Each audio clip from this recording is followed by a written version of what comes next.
درود پاک پڑھیں اللہم صلی علی سیدنا شفیعنا و نبینا مولانا محمد بارک وسلم صلاۃ و سلام علیک یا رسول اللہ یا حبیب اللہ صلی اللہ علیہ وسلم۔ تو ہم اور آپ یہاں جشن غوث الورا میں بیٹھے ہیں، جن کی بارگاہ میں خراج عقیدت پیش کرنے کے لیے حاضر ہیں، ان کی شخصیت، ان کی ذات محتاج تعارف نہیں ہے۔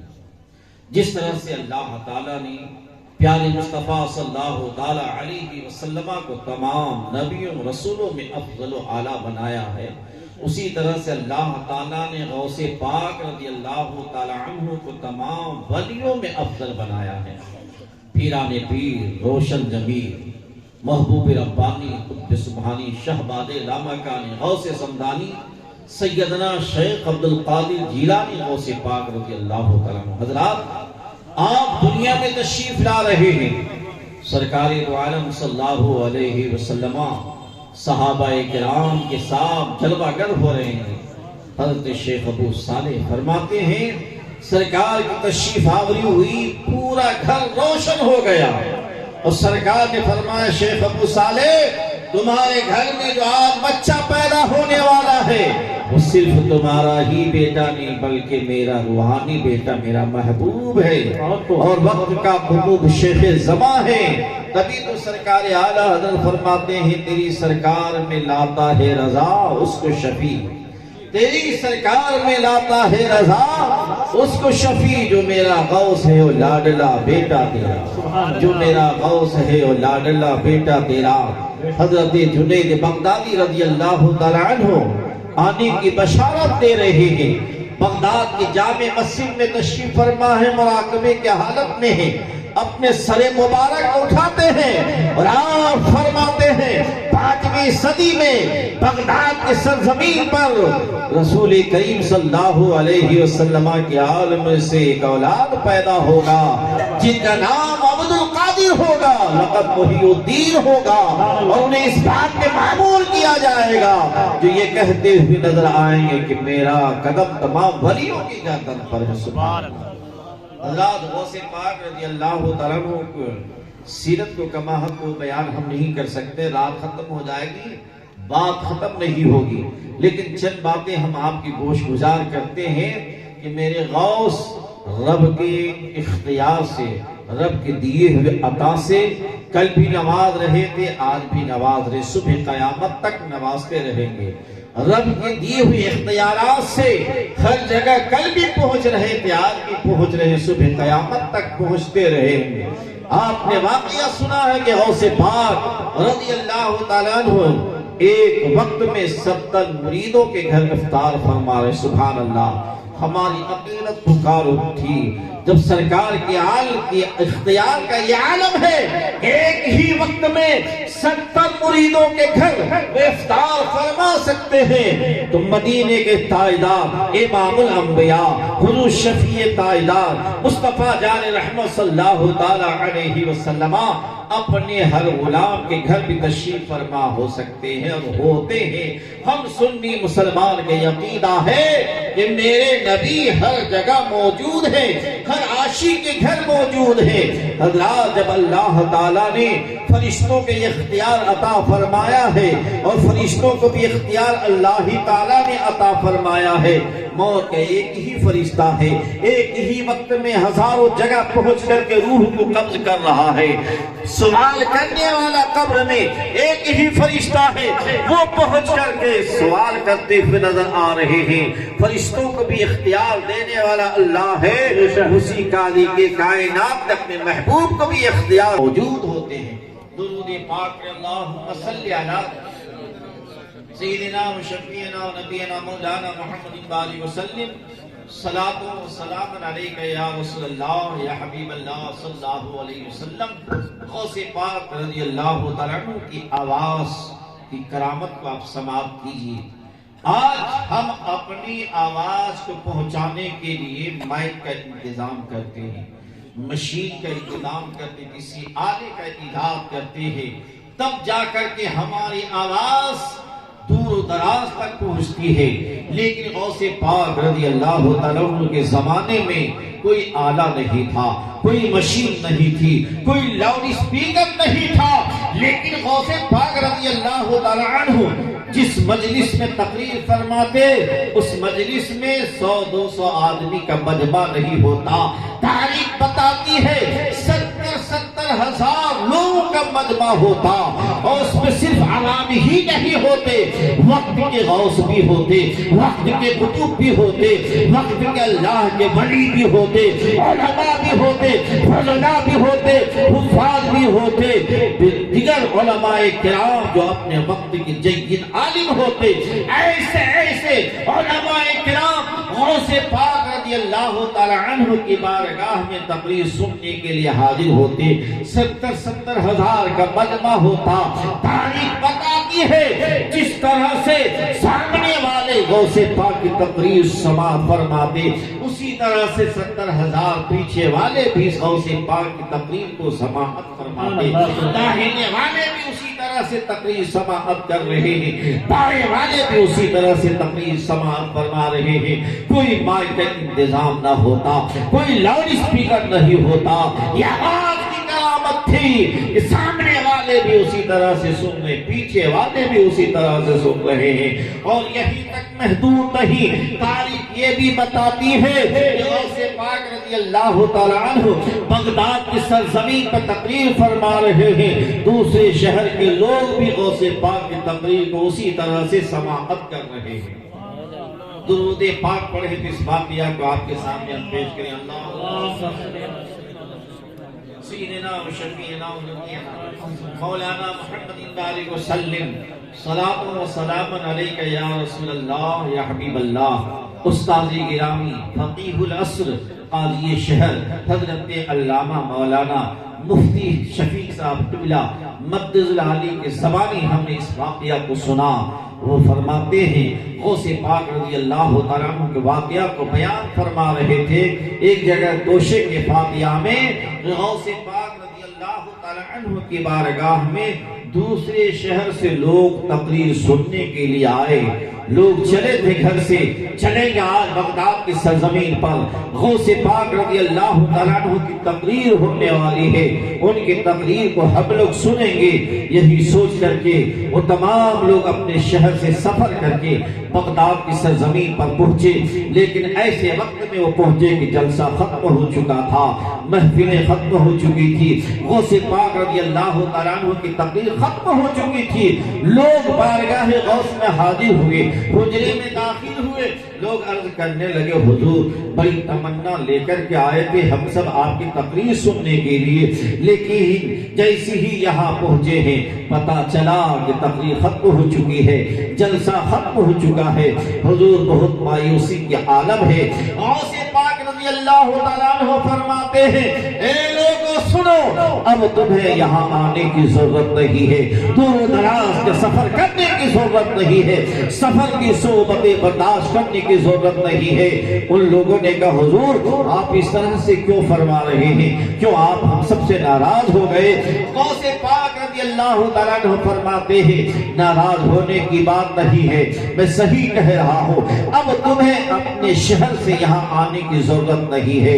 ایک کام کرو، ایک کاغذ لاؤ، اس کاغذ پہ دن تاریخ اور ٹائم نوٹ کر لو، فلاں دن میری تقریر ہونے والی ہے، فلاں وقت میں فلاں تاریخ میں فلاں ٹائم میں میری تقریر ہونے والی ہے، اس کو کاغذ پہ نوٹ کر لو، اپنے شہر واپس چلے جاؤ، اور جب وہ تاریخ آ جائے، وہ وقت آ جائے، وہ دن آ جائے، اپنے شہر میں اعلان کر دینا کہ غوث پاک رضی اللہ تعالیٰ عنہ کی تقریر ہونے والی ہے۔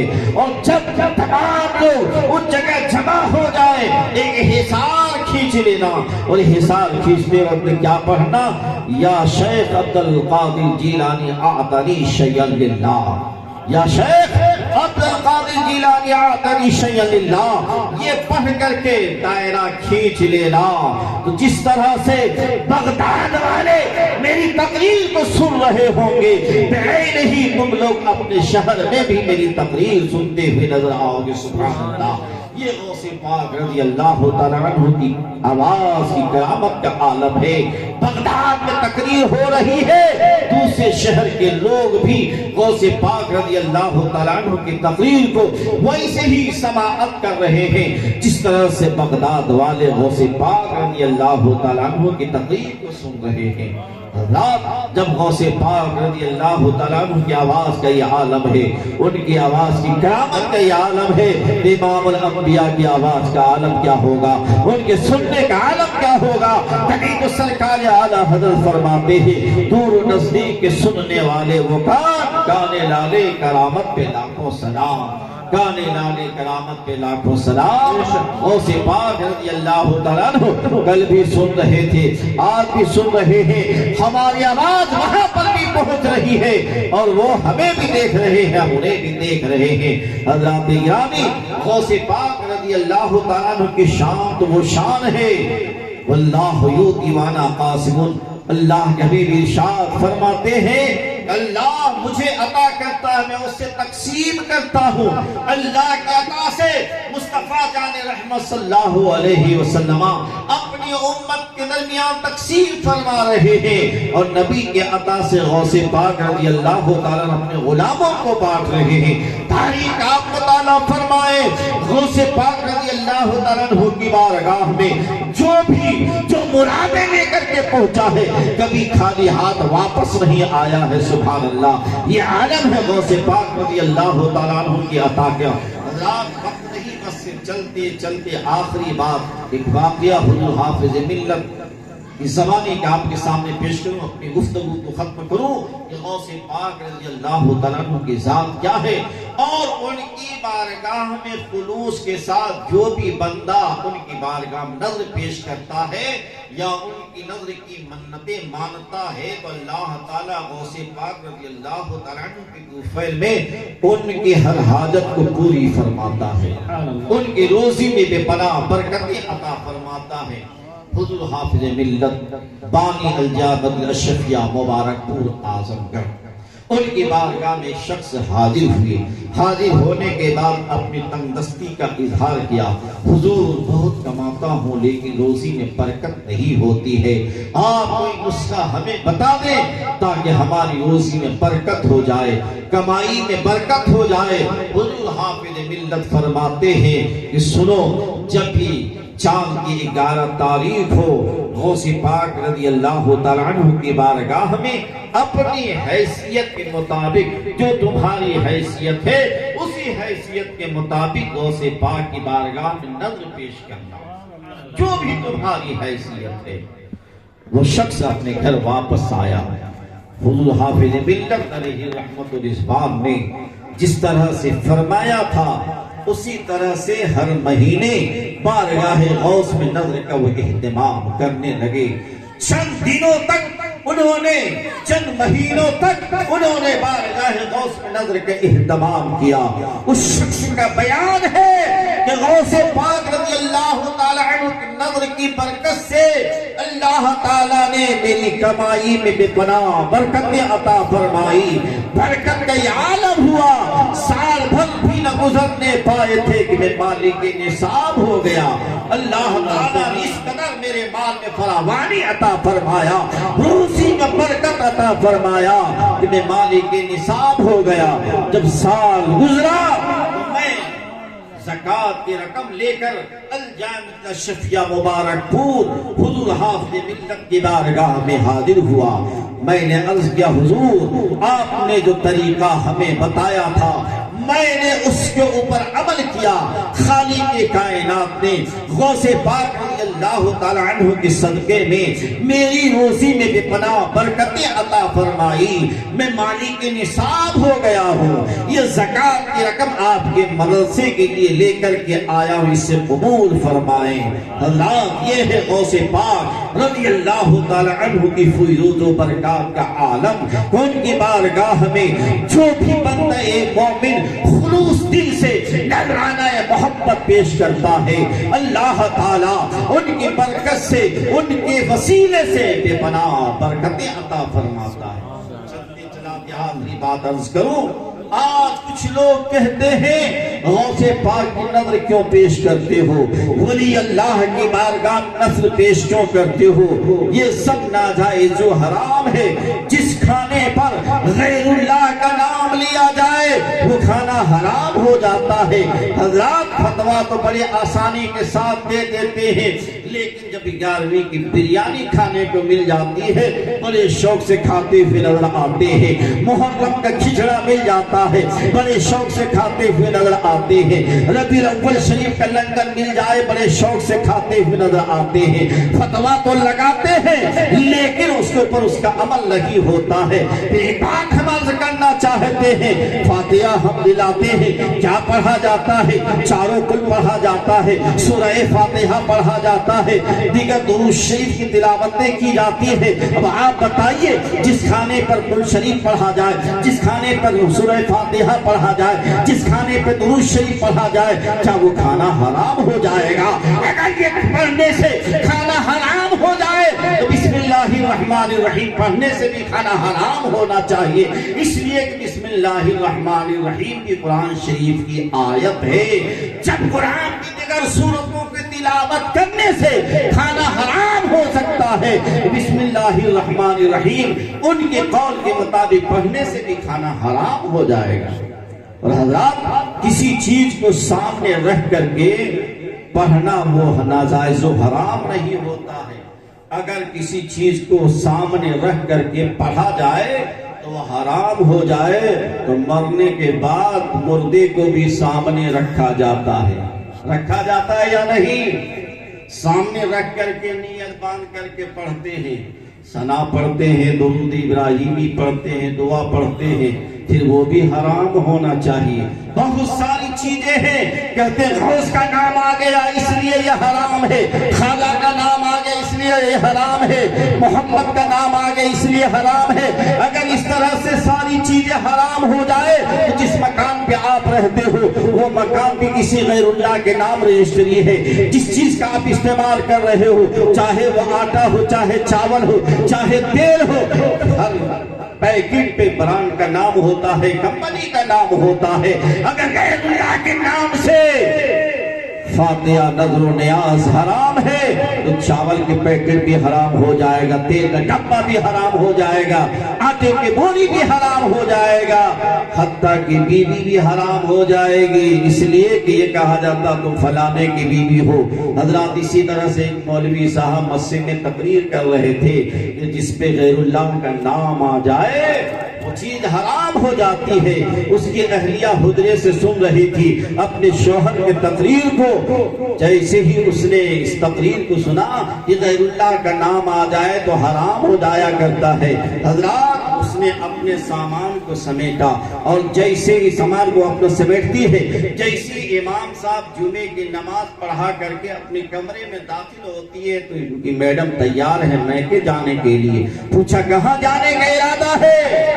کہا میں اپنے گھر جا رہی ہوں۔ کیوں؟ کہا آپ نے ابھی تقریر میں فرمایا ہے جس چیز پر غیر اللہ کا نام آ جائے وہ چیز حرام ہو جاتی ہے۔ مجھے بھی لوگ کہتے ہیں امام صاحب کی بیوی، حافظ صاحب کی بیوی، عالم صاحب کی بیوی، قاری صاحب کی بیوی، اس لیے کہ میرے اوپر بھی آپ کا نام آ گیا۔ آپ اللہ نہیں ہے، غیر اللہ ہے، جس بنیاد پر ہم آپ کے اوپر حرام ہو گئے، اس لیے اب ہم اپنے گھر جا رہے ہیں۔ اب جب اس نے دیکھا کہ ہاتھ سے بیوی جا رہی ہے، اب اس کا مسئلہ بدل گیا۔ میڈم وہ مسجد کی بات تھی، یہ گھر کی بات ہے، چلو واپس گھر چلو۔ حضرات وقت جیسا آتا ہے ان کا فتویٰ بدل جاتا ہے۔ ہم سنی مسلمان کا فتویٰ نہیں بدلتا ہے۔ گھر میں ہو تو وہی فتویٰ، مسجد میں ہو تو وہی فتویٰ، میدان میں ہو تو وہی فتویٰ، ہمارا مسئلہ ہر جگہ ایک ہی چلتا ہے۔ اللہ تعالی ہم سب کو توفیق مرحمت عطا فرمائے کہ ہم کل بھی اولیاء اللہ سے محبت رکھتے تھے، آج بھی رکھتے ہیں، صبح قیامت تک رکھیں گے۔ ان کی فیض و برکات سے کل بھی ہم مالا مال ہو رہے تھے، آج بھی ہو رہے، صبح قیامت ہوتے رہیں گے۔ نعرہ تکبیر، نعرہ رسالت، حضرت علامہ مولانا معین اشرف صاحب قبلہ۔ حضرات بس انہی چند جملوں کے ساتھ اپنی گفتگو کو ختم کرتے ہیں۔ آپ کسی کی باتوں پہ نہ آئیں، جو قرآن و حدیث کہتی ہے اس کے اوپر عمل کریں۔ آج تو عالم یہ ہے کہ موبائل دیکھ کر کے لوگ فتوا دینا شروع کر دیں، موبائل دیکھ کر کے ایسے ایسے سوال کریں گے، لگتا ہے کہ یہی سب سے بڑی جانکار ہے۔ حضرات اس موبائل کے چکر میں نہ آئیے، کسی باتوں پہ نہ آئیے۔ آپ کو بات سمجھ میں نہیں آتی ہے، جو عالم آپ کی نظر میں اچھا ہے، آپ سمجھتے ہیں کہ اس سے ہمارا مسئلہ حل ہو جائے گا، کسی عالم سے رابطہ کیجیے، اس سے مسئلہ پوچھیے۔ اگر موبائل سے آدمی عالم بن جائے، اگر چند کتابوں کا مطالعہ کر لینے سے آدمی عالم بن جائے، مفتی بن جائے، پھر ان دینی اداروں کی کوئی ضرورت ہی نہیں ہے۔ ان مدرسوں میں 8 سال بچے پڑھتے ہیں، دال روٹی کھا کر کے، چاول دال کھا کر کے، ایسے کھانے ملتے ہیں مدرسوں میں کہ اگر آج ہم اور آپ کھا لیں تو شاید یہ ہضم نہ کر پائے۔ ایسے کھانا کھا کر کے، اساتذہ کی جوتیوں کو سیدھا کر کے، تب جا کر کے کہیں وہ عالم بنتا ہے، فاضل بنتا ہے۔ اور آج کا نوجوان موبائل پر چند علماء کی تقریروں کو سن کر کے، وہ بھی ایسے ایسے لوگ بیان کرتے ہیں جس کے پاس کوئی ڈگری نہیں ہے، کوئی سند نہیں ہے، وہ موبائل پہ آ کر اس طرح کی باتیں کرتے ہیں، اور ہمارا نوجوان طبقہ ان باتوں کو سن کر کے علماء سے سوال کرتے ہیں، حضرت یہ کیسے، یہ ویسے کیسے، اس طرح کے سوالات کرتے ہیں۔ میں ان سے گزارش کروں گا کہ آپ موبائل کے چکر میں نہ آئیں، علماء سے رابطہ کریں، جو باصلاحیت عالم ہے اس سے اپنے مسائل کا حل کریں۔ انشاءاللہ العزیز آپ کو صحیح طور پہ جواب ملے گا، تسلی بخش جواب ملے گا، اور آپ کے مسائل حل ہوتے ہوئے نظر آئیں گے۔ مولا ہم سب کو علماء کرام سے محبت کرنے کی توفیق عطا فرما، علماء کرام سے اپنے مسائل حل کرنے کی توفیق عطا فرما۔ چند کلمات جو کچھ ہم نے عرض کے مولا، اگر بولنے میں کوئی بھول چوک واقع ہوئی ہو تو اپنے حبیب پاک صلی اللہ علیہ وسلم کے صدقے معاف فرما۔ تو استغفر اللہ ربی من کل ذنب واتوب الیہ۔ یا ایھا الذین آمنوا اتقوا اللہ وکونوا مع الصادقین۔ اے ایمان والو، اللہ سے ڈرو، سچوں کے ساتھ ہو جاؤ۔ السلام علیکم ورحمۃ اللہ وبرکاتہ۔